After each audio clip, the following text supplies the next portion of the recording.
MLA Komatireddy Rajagopal Reddy మరోసారి కాక పుట్టించారు. కొంతకాలంగా అసంతృప్తితో రగిలిపోతోన్న మునుగోడు ఎమ్మెల్యే మరోసారి బర్స్ట్ అయ్యారు. నియోజకవర్గంలో ప్రజలతో మాట్లాడిన రాజగోపాల్ రెడ్డి ఆ సెగ అధికార పార్టీకి ప్రభుత్వానికి తగిలేలా చేశారు.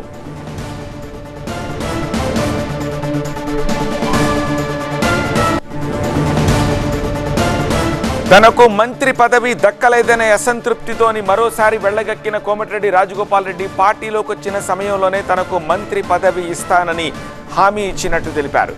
భువనగిరి ఎంపీ స్థానం గెలిపించినప్పుడు అదే మాట చెప్పారన్నారు. తనకు మంత్రి పదవి ఇస్తారో ఎవరో పార్టీ ఇష్టమన్న రాజగోపాల్ రెడ్డి ఎవరి కాళ్ళు మొక్కి తాను పదవులు తెచ్చుకోదలుచుకోలేదని సంచలన వ్యాఖ్యలు చేశారు.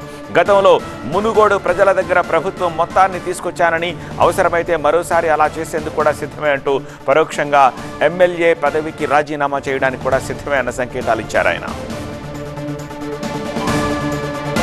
ఒక చదువుకున్న ఎమ్మెల్సీ గారు సిద్ధాంతాలు కట్టుబడి ఉండే కమ్యూనిస్ట్ నాయకుడు. మా ఇద్దరికి కొన్ని సిద్ధాంతాలు ఉన్నాయి. ఎవరో ఈ మధ్య ఏదో మాట్లాడుతున్నారు. నేనేదైనా మాట్లాడితే మంత్రి పదవి రాలేదని మాట్లాడుతున్నారు. అరే మంత్రి కావాలంటే ఎల్బీనగర్ పోర్టు చేసుకొని మంత్రి ఇస్తామని చెప్పిర్రు. నాకు వద్దని, నాకు మునుగోడు ప్రజలు కావాలని నేను ఇక్కడికి వచ్చిన.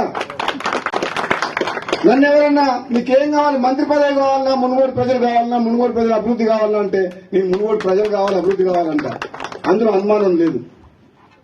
పదవులు వెనకాల పాకులాడాల్సిన అవసరం నాకు లేదు. నాలాంటి మనిషికి అదృష్టం ఉంటే, నాలాంటి పదవి వస్తే, ఇంతకంటే పెద్ద పదవి వస్తే అది ప్రజలకే ఉపయోగపడుతుంది, ప్రజలకు లాభం అవుతుంది. కానీ నేను అందరిలాగా పదవులలోకి పోయి పైరవులు చేసి దోచుకునేటువంటి అయితే కాదు. ఎవరికి కావాలి పెద్ద పెద్ద పదవులు?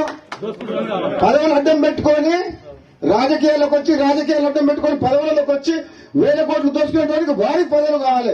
రాజగోపాల్ రెడ్డికి ప్రజలు కావాలి, రాజగోపాల్ రెడ్డికి ప్రజల అభివృద్ధి కావాలి, సంక్షేమం కావాలి.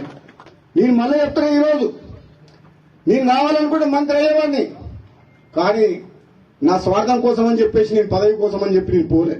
నేను మళ్ళీ ప్రజల కోసమే, మళ్ళా పార్టీ మారి కాంగ్రెస్ లోకి వచ్చి, మీరు ఇస్తానని హామీ ఇచ్చిండ్రు, ఇస్తారా ఇవ్వరా అది మీ ఇష్టం. అవకాశం వస్తే ఎప్పుడన్నా, నేను కూడా సీనియర్ని కాబట్టి, తెలంగాణ ఉద్యమంలో ఉన్నాం కాబట్టి, నాకంటే జూనియర్లకు నిన్న మంది వచ్చిన ఇతర పార్టీ వాళ్ళందరికీ ఇచ్చారు కాబట్టి, మీరు ఇచ్చిన మాట నిలబెట్టుకుంటే, మీరు ఎంపీ గెలిపియమంటే గెలిపించినాం, పార్టీలకు రమ్మంటే మేము నమ్ముకొని వచ్చినాం. ఇస్తారా ఇయ్యరా అది మీ ఇష్టం.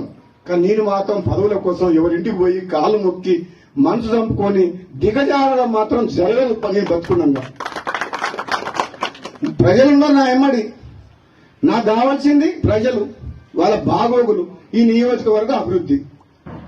ఒకవేళ ఏదన్నా నాకేదన్నా మంచి జరిగితే వాళ్ళకి మంచి జరుగుతుంది, లేదంటే వాళ్ళ మధ్యనే ఉంటా, వాళ్ళ కోసం పనిచేస్తా, వాళ్ళ కష్టసుఖాల్లో పాలు పంచుకుంటా, వాళ్ళ కోసం ఎంత దూరం అన్న పోతా, ఎంత పోరాటం చేస్తా, అవసరమైతే మళ్ళా త్యాగం చేసి పోయినసారి ప్రభుత్వాన్ని మీ కాళ్ళ తీసుకురాలే, తీసుకొచ్చినా.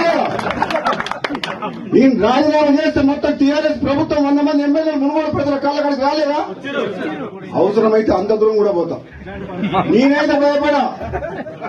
మీ అందరికి మాటిస్తున్నా. మళ్ళా ఈ రోజు లచ్చమ్మగూడ సబ్స్టేషన్ లో ఇక్కడికి వచ్చి న్యాయకించకుండా నేను ఏదైనా మంచి పని చేస్తే మీకోసం చేస్తే తప్పితే త్యాగమైన పోరాటమైనా మీరు తలదించుకునే పని నా ప్రాణం పోయినా చెయ్య.